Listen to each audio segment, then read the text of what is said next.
Hello, আসসালামু আলাইকুম। আমি মামুন বলছি। আশা করি আপনারা সবাই ভালো আছেন।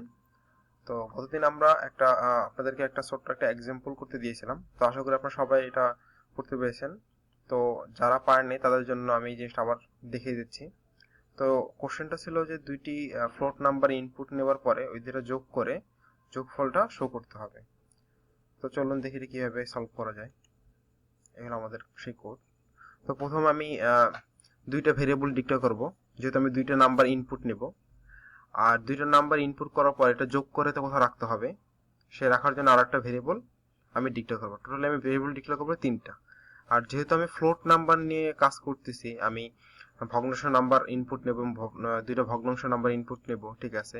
এবং যোগফলটা সাধারণত ভগ্নাংশই হবে, ঠিক আছে। এই কারণে আমি তিনটা ফ্লোট টাইপের ভেরিয়েবল ডিক্লেয়ার করলাম। ফার্স্ট লিখলাম ফ্লোট বোতল 1, কারণ এই আমি এটার ভিতরে ফ্লোট টাইপের ভেরিয়েবল রাখবো, মানে ভগ্নাংশ টাইপের দশমিক আকারের, মানে ইয়াগুলি সংখ্যাগুলি রাখবো। বোতল 2 এর ভিতরে দশমিক আকারের সংখ্যাগুলি রাখবো, এই কারণে এটার আগে লিখছি ফ্লোট। আর রেজাল্ট যেহেতু দুটো দশমিক সংখ্যা যোগ করলে মানে এটা পসিবিলিটি আছে যে একটা দশমিক সংখ্যা রেজাল্টটা দশমিক আকারে আসতে পারে, তো এই কারণে আমি রেজাল্টও লিখলাম হলো গিয়া যে ফ্লোট রেজাল্ট। রেজাল্ট একটা ভেরিয়েবল, তার মানে এই তিনটা ভেরিয়েবল, বোতল 1, বোতল 2 আর রেজাল্ট। ফার্স্ট টাইম প্রিন্ট এর মাধ্যমে একটা interior first input backslash N দিলাম। এরপরে স্ক্যানএফ ইউজ করলাম ফার্স্ট ইনপুট নেওয়ার জন্য বোতল 1 এর ভিতরে পার্সেন্টেজ লিখলাম, তারপর এন্ড দিয়ে বোতল 1 পার্সেন্টেজ লিখেছি। কারণ হলো গিয়ে যে ফ্লোটের জন্য কোনো কিছু ইনপুট নিতে হলে এখানে লিখতে হয় পার্সেন্ট এফ, কিন্তু ইন্টিজারের জন্য কিন্তু নিতে হয় পার্সেন্ট ডি। যেহেতু আমরা ফ্লোট নিয়ে এখানে কাজ করতেছি, তা আমরা এখানে লিখেছি পার্সেন্ট এফ বা এন চিহ্ন দিয়ে যার ভিতরে ভ্যালুটা আমি রাখতে চাই তার নাম লিখলাম। আমি রাখতে চাই কার ভিতরে? বোতল 1 এর ভিতরে। এরপরে আবার লিখলাম enter your second input, then scanf এর মাধ্যমে আমি পরের আরেকটা ভ্যালু নেবো। ভ্যালুটা কোথায় রাখবো? বোতল 2 এর ভিতরে রাখবো। যেহেতু ভগ্নাংশ আকারে বা দশমিক আকারে নাম্বার আমি ইনপুট নেবো ইউজারের কাছ থেকে, এই কারণে আমি পার্সেন্টেজ এখানে লিখেছি। দেন বোতল 1 আর বোতল 2 এই দুটা যোগ করে যোগফলটা আমি কোথায় রাখলাম? রেজাল্টে রাখলাম। আর রেজাল্টের ভ্যালুটা প্রিন্ট করার জন্য আমি কি লিখলাম? প্রিন্টএফ টোটাল পার্সেন্টেজ রেজাল্ট লিখলাম। তো ভগ্নাংশ সংখ্যা প্রিন্ট করার জন্য কিন্তু পার্সেন্টেজ ইউজ করা হয়। তো চলুন দেখি এটা রান করে দেখি যে কিভাবে কাজ করে। চলে আসছে। তো দেখেন ফার্স্টে কি আসছে যে ইন্টারিয়র ফার্স্ট ইনপুট, এখানে চলে আসছে ইন্টারিয়র ফার্স্ট ইনপুট। এরপরে আমি আবার নাম্বারটা লিখবো 1.25, এন্টার দিলাম। তারপর চলে আসলো কি এন্টার সেকেন্ড লাইনটা, এন্টারিয়র সেকেন্ড ইনপুট, এখানে চলে আসছে ইন্টারিয়র সেকেন্ড ইনপুট দিলাম 2.5 দিলাম।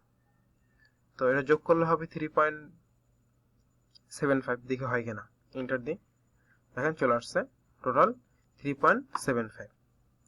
তো আশা করি আপনারা বুঝতে পেরেছেন যে কিভাবে আসলে দুটি ফ্লোর সংখ্যা ইনপুট নিয়ে যোগ করতে হয়।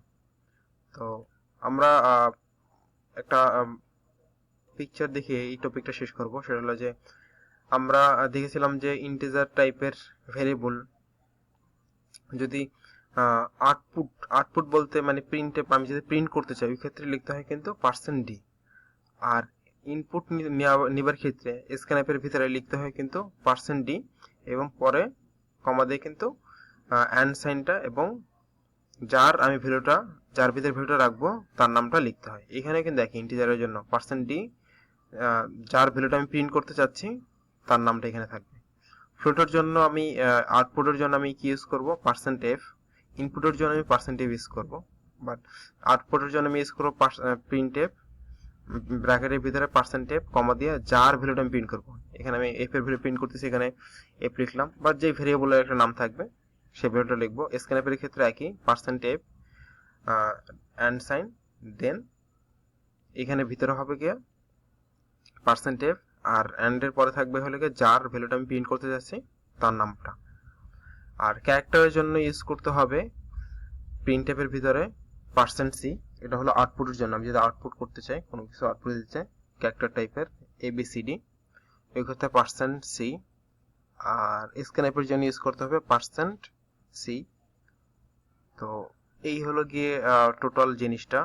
তো আমি আপনাদেরকে অবশ্যই রিকমেন্ড করব যে ভেরিয়েবল তারপরে কিভাবে স্ক্যান নিতে হয়, এই জিনিসগুলো আপনারা বই থেকে পড়বেন, বেশি বেশি করে পড়বেন। কারণ আমি আসলে খুব বেসিক জিনিসটা আপনাদের জন্য কভার করতেছি, যেটা আসলে একদমই নেসেসারি জানার জন্য। তো আপনাদের উচিত যে এই জিনিসগুলো আরো ফার্দার স্টাডি করা। আপনারা যত স্টাডি করবেন তত জানতে পারবেন। তো আজকে আমরা নতুন একটা টপিক নিয়ে আলোচনা করব। এটার নাম হলো গিয়া কন্ডিশনাল স্টেটমেন্ট। তো আমাদের লাইফে আসলে এই জিনিসটা খুব কমন। ধরেন আপনার আপনার তিনজন ফ্রেন্ড আছেন, তিনজন ফ্রেন্ড। তো আপনারা আপনি ধরেন তিনজন ফ্রেন্ড মিলে ডিসিশন নিলেন যে আমরা তিনজন মিলে কোথাও ঘুরতে যাব। তো সাপোজ দেখা গেল যে একজন বলল যে আচ্ছা ঠিক আছে, তোমরা তিনজন যদি যাও দেন আমি রাজি আছি।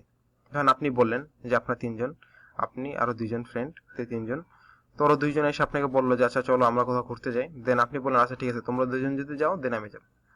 তো এখানে একটা জিনিস আপনি খেয়াল করেন যে আপনি কিন্তু একটা কন্ডিশন দিচ্ছেন যে আচ্ছা ঠিক আছে আপনারা ঘুরতে যাবেন কোথাও, সাপোজ কোথাও ঘুরতে যাবেন আপনারা।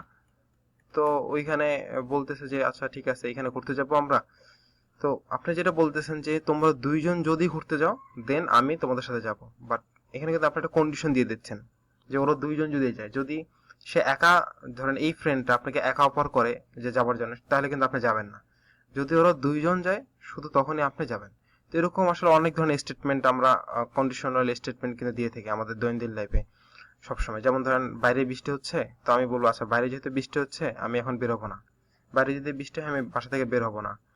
বা বাইরে যদি মানে বৃষ্টি হয় আমি ছাতা ছাড়া বা রেইন প্রোটেকশন মানে প্রোটেক্টর ছাড়া ঠিক আছে আমি বাইরে বাসা থেকে বের হব না। তো এই ধরনের আসলে এই ধরনের বিভিন্ন ধরনের কন্ডিশনাল স্টেটমেন্ট আমরা দিয়ে থাকি। তো প্রোগ্রামিং এর ক্ষেত্রে আসলে এই ধরনের বিভিন্ন ধরনের কন্ডিশনাল স্টেটমেন্ট থাকে। তো প্রোগ্রামিংটা আসলে এমন একটা জিনিস, এটা আসলে আমাদের রিয়েল লাইফের যে প্রবলেমগুলো এগুলি সলভ করে, ঠিক আছে। ওটার সব বেস করে আসলে প্রোগ্রামিং ল্যাঙ্গুয়েজটা আসলে তৈরি হয়েছে। তো প্রোগ্রামিং এর ভিতরে এই ধরনের বিভিন্ন ধরনের স্টেটমেন্ট থাকে। ধরেন আপনার কাছে দুইটা নাম্বার আছে, ধরেন 5 আর 6। তো আপনি কিভাবে মানে ধরেন আপনি কম্পেয়ার করতে বলা হলো যে কোনটা বড়, 5 এর চেয়ে একটা ধরেন আপনার বললাম যে আপনার কাছে ধরেন 5 আছে, দেন আমি বললাম যে আপনি 5 থেকে আমি একটা নাম্বার দেবো, সেটা আপনার কম্পেয়ার করে বলতে হবে এটা কি 5 থেকে বড় অথবা ছোট। ধরেন ফার্স্ট আমি বললাম যে 1, তো আপনি কি বলবেন আচ্ছা ঠিক আছে 1 তো 5 এর চেয়ে ছোট। আপনি কিন্তু এটা কম্পেয়ার করতেছেন যে যেহেতু 1 এর চেয়ে ছোট তাহলে মানে যেহেতু 5 এর চেয়ে ছোট সেহেতু 1 হলো গিয়া ছোট নাম্বার। তো আমি আপনার 6 দিলাম, তো বলবেন যে আচ্ছা ঠিক আছে 5 এর চেয়ে 6 বড়। এই যে একটা কম্পেয়ার করতেছেন, এই ধরনের ছোট ছোট বিভিন্ন ধরনের কম্পারিজম প্রোগ্রামিং এর ক্ষেত্রেও দরকার হয় বিভিন্ন ধরনের কন্ডিশনের ক্ষেত্রে। তো প্রোগ্রামিং এ আসলে বিভিন্ন ধরনের কন্ডিশনাল স্টেটমেন্ট আছে। তো আমি মেইনলি তিনটা জিনিস কভার করব: if statement, if else statement, switch statement. তো এই জিনিসগুলো নিয়ে আমরা পরবর্তীতে খুব বিস্তারিতভাবে আলোচনা করব। তো ইফ স্টেটমেন্ট আমি জাস্ট সিম্পল, প্রত্যেকটার জন্য একটা সিম্পল করে বলে যাচ্ছি। ইফ স্টেটমেন্ট হলো কি এরকম যে যদি, ধরেন যদি এটা হয় তাহলে আমি এটা করবো। যেমন যদি বাইরে অনেক রোদ থাকে তাহলে আমি ছাতা নিয়ে বাসা থেকে বের হব। বা যদি যদি বাইরে বৃষ্টি না হয় তাহলে আমি বাসা থেকে বের হব। এই যদি হলো কি এই যদি, ইফ প্রোগ্রামের ক্ষেত্রে এই ইফটা ইউজ করা হয়। আর এফ এলস, এফ এলসটা কি? এফ এলস হলো কি, ধরেন যে এখানে দুইটা স্টেটমেন্ট, যে যদি বাইরে বৃষ্টি হয় তাহলে, যদি বাইরে বৃষ্টি না হয় তাহলে আমি বাসা থেকে যাব, বাসা থেকে বের হব গেল। এখন যদি বাইরে বৃষ্টি হয় তাহলে কি হবে? তাহলে আমি বাসার ভিতরে থাকবো। তো এই টাইপের কন্ডিশন যে যদি বাইরে বৃষ্টি না হয় তাহলে আমি বাসা থেকে বাইরে বের হয়ে যাব, আর যদি বৃষ্টি হয় তাহলে বাসায় থাকবো। এই যে এই ধরনের স্টেটমেন্টকে এক্সপ্রেস করা হয় এফ এলস এর মাধ্যমে। কিভাবে? এফ, এফ হলো যদি, যদি বাইরে বৃষ্টি হয়, বাইরে যদি বৃষ্টি না হয় তাহলে আমি বাসা থেকে বের হব। অন্যথায়, এলস অর্থ হলো অন্যথায়, অন্যথায় আমি বাসায়, অন্যথায় বলতে কি যে যদি বৃষ্টি হয় তাহলে আমি বাসায় থাকবো। আর সুইচ স্টেটমেন্ট বলতে যে একদম কারেক্ট। যেমন ধরেন যে একটা কলমের দাম হলো 3 টাকা। তো আপনি ধরেন একটা কলম বা একটা কলমের দাম হলো 10 টাকা। তো আপনি যখন 10 টাকা দোকানে পেইড করবেন তখনই কিন্তু একটা কলম দিবে। যদি 10 টাকা আপনি দোকানকে দেন, দোকানদারকে, তাহলে কিন্তু সে আপনার একটা কলম দিবে। এই যে একটা এই ধরনের স্টেটমেন্ট, ঠিক আছে, একটা এক্সাক্ট মানে ভ্যালু বা এক্সাক্ট ভ্যালু দিয়ে বা এক্সাক্ট একটা জিনিস দিয়ে যে কন্ডিশন যে চেক করা হয়, এটা হলো গিয়ে সুইচ স্টেটমেন্ট। তো এই জিনিসগুলো আমরা মেইনলি আলোচনা করব পরে, প্রত্যেকটা জিনিস নিয়ে আমরা ব্রিফলি আলোচনা করব। তারপর আমি রেকমেন্ড করব যে আপনারা এই কন্ডিশনাল স্টেটমেন্ট নিয়ে বইয়ের যে টপিকগুলি আছে সেগুলি একটু পড়বেন, একটু দেখবেন। তাহলে আপনার যেটা হবে যে নেক্সট ডে আমরা যখন এই ইফ এলস স্টেটমেন্ট বা সুইচ স্টেটমেন্টে কাজ করব, তাহলে আপনার জন্য বোঝা অনেক ইজি হয়ে যাবে। এছাড়াও কিন্তু আরো কয়েকটা কন্ডিশনাল স্টেটমেন্ট আছে যেগুলো আমি কভার করব না, তো এগুলি আপনারা দেখে নেবেন। তো সবাইকে ধন্যবাদ।